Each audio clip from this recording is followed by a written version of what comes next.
What if addiction isn't about weakness? What if it's about pain? There's a certain kind of silence no one talks about. It's the quiet hum behind someone's smile, the ache that lives just beneath the surface. And for many, it's the reason they reach for the bottle, or scroll endlessly, or chase love like it's air. This video dives into that silence.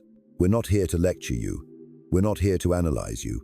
We're here to meet you where you are, to hold space for the questions you've been afraid to ask yourself. Why do we keep returning to the very thing that hurts us? Why does emptiness feel safer than connection? And why, no matter how much we heal, does something always pull us back? Today we'll walk through the hidden landscapes of addiction, not as a disease, but as a language of unspoken wound. With the quiet guidance of Carl Jung and the honest lens of modern science, we'll explore what really lives underneath addiction and what it takes to finally be free. If you've ever loved someone who couldn't stay clean, or if that someone is you, this might be the most important hour you spend with yourself. Take a breath.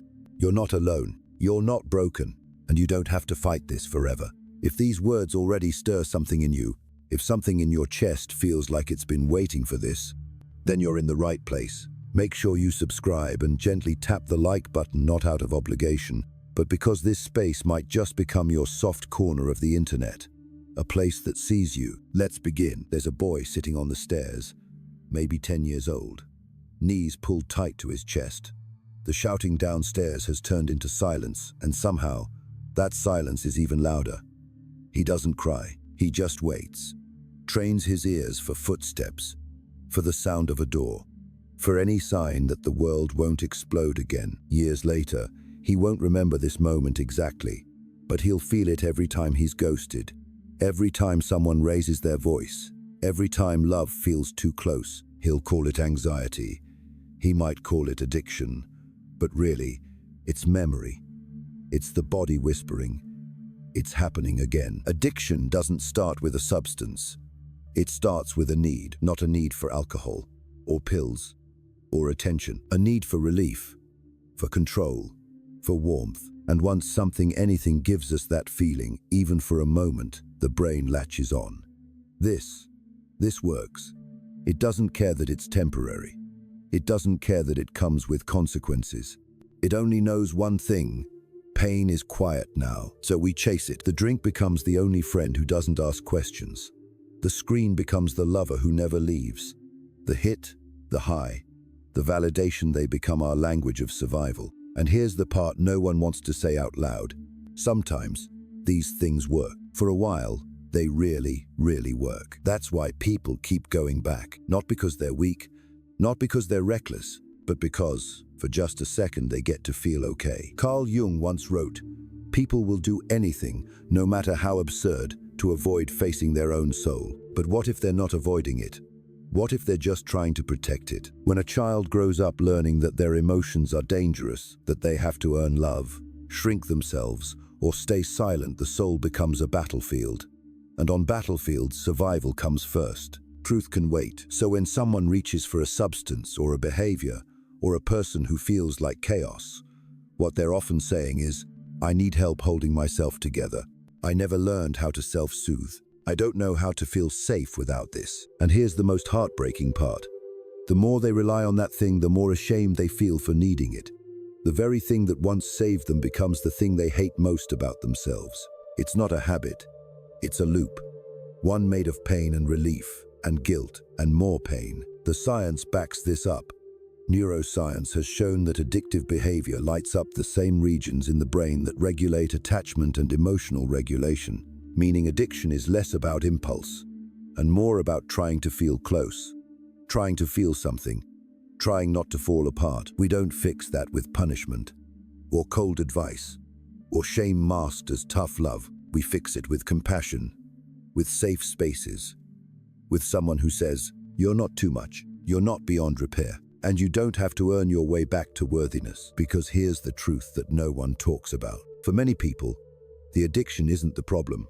The addiction is the solution to a much older problem that no one ever helped them name. So we're not here to shame you for needing comfort. We're here to ask gently, what's the real ache beneath it all? Because when we stop fighting the addiction and start listening to the pain it covers, something shifts. That boy on the stairs? He's still waiting to be chosen, not by someone else, but by you. There comes a moment quiet, almost imperceptible, when a person realizes they are not living, just coping. It doesn't always arrive with a crash. Sometimes it shows up in the stillness of a Tuesday afternoon, standing in the kitchen with a cup of coffee that's gone cold again. You catch your reflection in the microwave door, and for a split second, you don't recognize the eyes staring back. You've been functioning, maybe even thriving on the outside, but underneath, you've been holding your breath for years. That's the thing about addiction most people never understand. It's not always dramatic. It's not always dark alleyways and broken bottles. Sometimes it's wrapped in productivity, in smiles, in relationships that look perfect on Instagram. It hides in workaholism, in constant people-pleasing, in the refusal to rest. Because addiction isn't just about what we use to escape, it's about what we're afraid to feel when we stop running. And for many of us, stopping means crashing into everything we've buried. Carl Jung spoke about the shadow, the parts of ourselves we exile because they don't fit the story we're trying to tell. The anger, the shame, the fear of not being enough. Modern science confirms this too. The limbic system, our brain's emotional core, doesn't forget trauma, even when we do. The body stores it, reacts to it, navigates the world based on it. That's why healing isn't just about willpower, it's about safety, about creating a nervous system that doesn't live in a constant state of emergency. So how does that happen? How do we move from craving the thing that numbs us to choosing the thing that heals? The answer is tender, and it's terrifying. We feel, not all at once, not with force, but gently, curiously, without judgment. We let ourselves be witnessed, first by ourselves, and eventually by someone safe. And this is where the paradox of addiction becomes clear. The cure isn't in control, it's in connection, not to substances, not to distractions, but to truth, to our story, to others who can hold us when we forget how to hold ourselves. Healing begins when we realize the high was never about the substance. It was about the moment we felt okay being alive. So what if we could create that moment without the crash? What if the thing you're reaching for isn't really the drink, or the phone, or the hit, but the feeling you hope it brings? What if there's a way back to yourself that doesn't involve punishment, but softness? There are people walking this road right now. People who once thought they'd never get out. Who sat in parked cars at 2 a.m., thinking of giving up. Who relapsed more times than they could count. Who lied. Who stole. Who pushed everyone away. And still, they made it. Not because they were stronger, but because, finally, someone said, "You don't have to do this alone." So maybe that someone is this video. Maybe that someone is you. Maybe you don't have to be fully healed to start walking home. Maybe you just have to want it. Even a little, even if that part of you feels buried under years of guilt, of loss, of pretending to be fine. It's still there. That small flicker, that quiet knowing, that whisper of a life where you don't have to run anymore. Stay with it. We're not done yet. There's something haunting about the quiet after a binge. The room is still, but your heart isn't. You look at your hands and wonder who they belong to. You tell yourself you'll do better tomorrow, but tomorrow feels like a word meant for other people. Not for the version of you sitting here now, surrounded by wrappers, silence, or broken promises. Shame is a master sculptor. It chisels you down until all that's left is a version of you small enough to hide. And addiction, it doesn't feed on pain alone. It feeds on the shame that comes after. You tell yourself you're weak, that you should know better, that others get out. So why can't you? But here's the truth that breaks every illusion. Addiction is not a failure, it's an adaptation. It is the mind and body's most loyal attempt to keep you safe in a world that hasn't always been kind. It's not an enemy, it's a signal. And if you can stop yelling at it long enough, it might just tell you where it hurts. Carl Jung believed that the most terrifying thing is to accept oneself completely. Not the curated version, not the filtered one, but the raw, fractured, deeply feeling self that has been screaming beneath the surface all along. Most people don't heal because they keep treating symptoms. They try to get sober, but they never get seen. They remove the substance, but never touch the sorrow. They keep looking for control when what they really crave is comfort. And in the absence of comfort, we learn to perform, to say we're okay, to take selfies with recovery milestones while secretly shaking in the dark, to become the kind of success story others can admire, even if it's not real. But healing isn't linear. It's not pretty. And it's definitely not performative. Sometimes healing is choosing not to text the person who makes you feel like you're hard to love. Sometimes it's throwing away the hidden stash and sitting with the ache instead of escaping it. Sometimes it's screaming in your car, or sobbing in the shower, or writing a letter to the version of you that thought they had to suffer to be worthy. Sometimes it's just not giving up, even when you want to. Especially when you want to. There's a reason people relapse. There's a reason we fall back into old patterns. It's not because we're stupid. It's because the path back to pain is familiar, predictable. It knows your name. It feels like home, even when it hurts. But every time you choose differently, every time you sit in the discomfort and don't reach for the usual escape, something rewires. It's not fast. It's not glamorous, but it's real. Neuroscience tells us that neuroplasticity, the brain's ability to change, is lifelong. That means no matter how long you've been stuck, your story isn't over. The loops in your mind, the triggers in your body, the emotional flashbacks, they can all be softened, rewritten, but you can't do it alone. And you don't have to. You were never meant to carry this much by yourself. There are people, real, living, breathing people, who will hold your mess without flinching, who will hear the things you've done and not turn away, who won't ask for perfection, just honesty, just presence. But before you can let them in, you have to stop hiding from yourself. This is the hardest part. The quiet reunion. The moment you look in the mirror and say, I see you, I know what you've been through, and I'm not abandoning you again. That's when healing begins. Not when everything is fixed, but when you finally decide you're worth saving. Picture this: a woman wakes up, heart racing, at 3:12 a.m. again. There's no sound, no storm, just that awful feeling like she forgot something heavy and shameful. Her hands tremble as she reaches for her phone, scrolling through old texts, half hoping to find comfort, half terrified of what she might have said the night before. She doesn't remember the last time she felt rested, or safe, or truly known. She's successful, smart, the one people go to when they fall apart. But no one sees what happens behind closed doors. No one sees the bottle beneath the sink, the exhaustion of holding it all together. They call her strong. But strength is not always a compliment. Sometimes it's a prison. Addiction doesn't discriminate. It wraps around the brightest minds, the kindest hearts. It whispers to the overachievers, the caretakers, the ones who never got to be soft, the ones who had to grow up too fast. And maybe that's you. Maybe you've mastered the art of showing up for everyone except yourself. Maybe you've learned to fake laughter so well, no one ever asks if it's real. You wear "I'm fine" like a second skin. But under that skin is the child who never got to cry, the teenager who was taught to earn love with silence, the adult who confuses chaos with connection because peace feels unfamiliar. Carl Jung said, "Until you make the unconscious conscious, it will direct your life, and you will call it fate." So what happens when you stop calling it fate? What happens when you realize the relationships you're drawn to, the substances you crave, the patterns you repeat, they're not just random, they're reflections. Addiction is often a mirror, one that reflects the parts of you that are still aching to be chosen, not by someone else, by you. And yes, healing is uncomfortable, because pain has a logic, a rhythm, a reliability. But healing is chaotic in its own way. It requires slowing down, sitting still, listening. And sometimes that silence is more terrifying than the noise, because in that silence, you meet the truth, the real reason you numb, the real person you've been running from, the part of you that's still waiting for someone to say, "You didn't deserve what happened to you. You are not the pain you carry. You are still lovable even now." And when those words really land, something starts to soften. You cry for reasons you don't fully understand. You sleep deeply for the first time in years.